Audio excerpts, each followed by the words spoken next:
С наступающим Новым годом!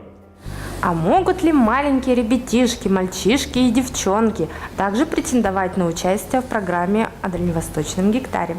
Здравствуйте! Всех с наступающим годом! Добрый день, Снегурочка. Отвечая на вопрос, да, дети имеют право получить дальневосточный гектар.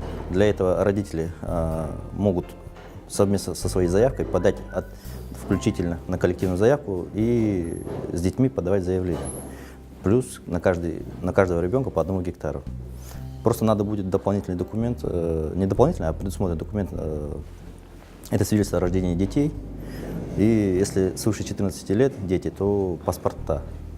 Дети уже получают паспорта. Вот эти документы должны быть приложены к заявлению.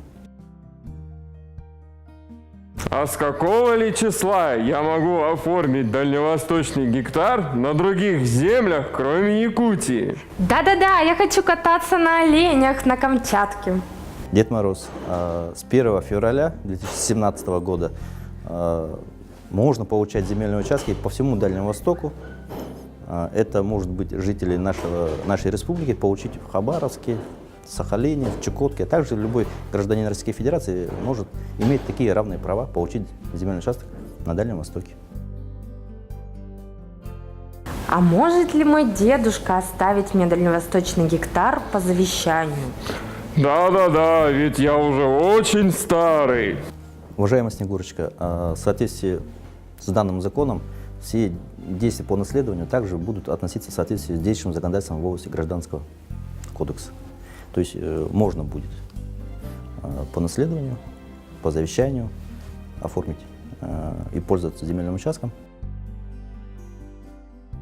А может ли моя внучка подать заявление на дальневосточный гектар, когда ей всего лишь 17 лет?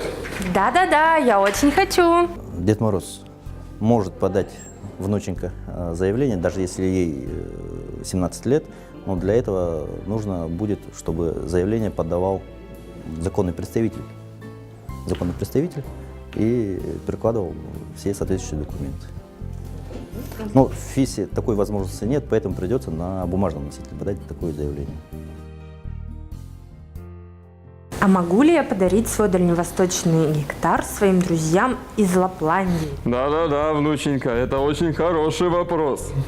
Снегурочка, в соответствии с законом 119 нельзя передавать иностранным гражданам, иноземным, любым, договор собственности, в аренду сдавать, все это запрещается. Любые такие сделки совершенные, они не будут проходить госрегистрацию и будут являться ничтожными, не имеют никакой силы. С наступающим! Идешь на Дальний Восток! Приезжайте к нам, мы вас ждем!